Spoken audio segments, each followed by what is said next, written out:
You've got to love what you do. You've got to work hard. Never, ever quit. Never, ever give up, because that's the other thing. I've seen people that are super genius, but they don't have that gut feeling. They don't have that stick-to-itiveness, that never quit. And I've seen people that almost made it and failed because they couldn't go that extra mile.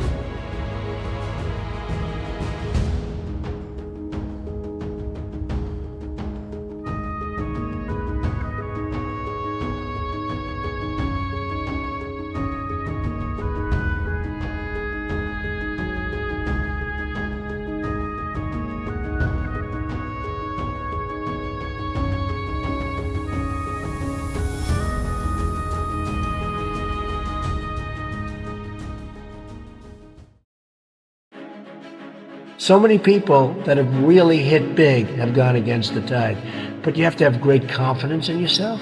You have to be the right person. There are very few people that can pull it off. But when you pull it off, it's great if you can have a mentor. Having a mentor makes a big difference in life. Now, you have to look around. Who's somebody that you aspire to be or to be like? But having a mentor, it's really just a wonderful thing if you can have a mentor. I went to a great school. I went to the Wharton School of Finance, and in that school, I met a lot of people heading industry today and over the past, very smart people. But I've watched some of the people grow. I've watched some of the most incredible, brilliant students, and they didn't make it like other people made it because they didn't have that drive. They didn't have that never give up ability. I don't know if it's an ability or if you have it, just you can't quit. And I've seen people quitting, and if they would have held out longer, they would have been successful. I've seen it so much. I've seen some of the most brilliant people in the world that never made it because they were quitters. One of the most important things, never, ever quit. Never quit. They were just quitters. They would quit. They just couldn't take it. They couldn't, whatever. One of the things about loving what you do is that it's not work, and therefore you don't quit automatically. It's a lot easier not to quit. But you can never give up.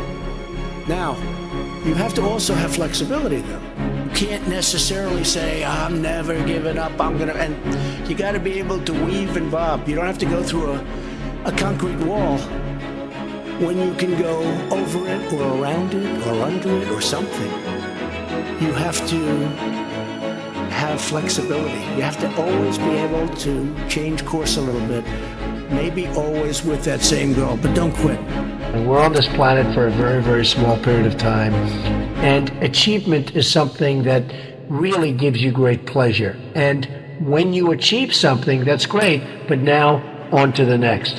Very important, you keep going. I was no different when I was 20 years old, believe me. I wanted to be successful. I wanted to get out of Brooklyn. I said, Pop, I love you, but I want to get out of Brooklyn. I love Brooklyn, but I want to get out.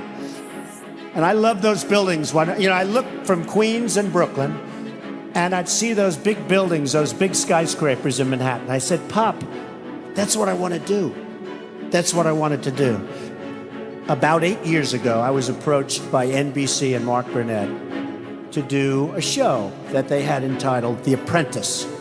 Now, I had an agent, a big agent, and he was a great agent. But I shook Mark Burnett's hand, and NBC was dying to do it, and they said, we'd only do it if you do it, Trump. You're the only one we want, nobody else. I was honored, and I said, yeah, okay, I'm going to do it. I knew nothing about television, nothing. My agent calls me. I heard you accepted doing The Apprentice. I won't let you do it. I said, Jim said, Donald, in the history of television, there's never been a primetime show about business or what you're trying to do that succeeded. I said, I wish you told me that. Then he said, and only 3% of the shows that go on television make it. In other words, you're probably going to have a failure anyway, but you'll definitely have a failure. I'm your agent. I do not want you to do this show. I said, you know, Jim, I have a problem. I shook the hand of NBC, and I shook the hand of Mark Burnett. I said, I shook the hand. He said, doesn't matter. You can't do it. I said, I have to do it. Anyway, time goes by. We do the show. It goes on. It starts at number 10. It goes to 8. It goes to 5 and 4. It then goes to number 2 in the following week. It's the number 1 show on television. And I knew it was good because I didn't know what the word rating meant. I didn't know, is that good or bad? But I know it was good because the chairman of NBC called me. It was my birthday. And it was 7 in the morning. And he called, said, Donald, I just wanted to wish you a happy birthday. Now, to me, as an instinctive businessman, that means we're doing okay, right? My wife said, who was that? I said, that was the chairman of NBC. He wanted to wish me a happy. She said, darling, it's like 6:30 in the morning. We went out, and I get a call from the agent. And he calls me also. But his call was like at 8. He said, Donald, congratulations, I'd like to see you. I said, Jim, what do you want to see me about? He said, well, your show just hit number 1. And if you don't mind, I think I'm entitled to a very substantial commission. I said, how much do you think you're entitled to? Well, how about $2 or $3 million? I said, Jim, you're fired. And that was it. Point is, number 1, I shook hands. I want to honor my handshake. I would have, had I not shaken hand, I would have really listened to Jim. That's important. Number 2 is, sometimes in life to be successful, oftentimes, most of the time, you have to follow your instincts. You have to follow your gut. You have to. Your parents may say wrong, your whoever may say wrong, but you have to do it. Now, speaking of that, you've got to love what you do. And I've seen so many instances where people with great talent went into things that they didn't love, and they failed. I would always say to people, and I'd see people, and I'd say, you got to love what you do. Because you love what you do, you work harder. But it's not work. I just bought Doral. I was telling Jerry, I just bought Doral, 800 acres in the middle of Miami, gorgeous. I'm so excited, I want to fix it up. It's sort of not so nice now. It's got the big tournaments, got everything, but it was run by Wall Street people. Wall Street people aren't good for fixing things. They're good for moving paper. That's not good. That's not what we want in the country. I want to do sort of a version of what you did here, but I have many, many jobs like that. I love taking things and fixing them, taking things and building. I love building. I almost like fixing better because if you're smart, if you're really smart, you can save a lot of money. When the building is there, the foundations are built, the steel is up, the walls are up, and then, you have people say renovation costs you more money. Those are people that aren't smart people. I know that for a fact you renovated a couple of buildings here and did very well, that you could never ever do if you had to build new. If you build new, I love that too. I do it both ways. But there's something great about the renovation project. So, you've got to love what you do. You've got to work hard. Never, ever quit. Never, ever give up, because that's the other thing. I've seen people that are super genius, but they don't have that gut feeling. They don't have that stick-to-itiveness, that never quit. And I've seen people that almost made it and failed because they couldn't go that extra mile. They couldn't do it. So you get something, you never, ever quit, never, ever give up.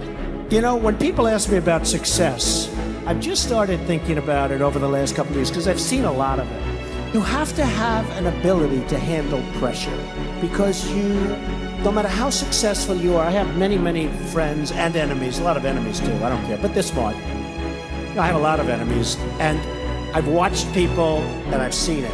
And people that can handle pressure and be entrepreneurs can be successful. Now, I have some friends that are really, really smart, but they can't handle pressure. In which case, they should work for somebody, do great, and have a good life. There's nothing wrong with it. Because I almost think that's an instinctive thing, the ability to handle pressure. Now, one of the things I tell people about pressure is, you know what? They said, how do you handle pressure? Who's had more pressure than me? Have I had pressure over the years? You have to remember, it doesn't matter. God matters. Your family matters. It doesn't matter. And if you say it, I have some people, they say, I've got to be successful. I've got to be. They'll never be successful. It's too crazy. They can't think straight.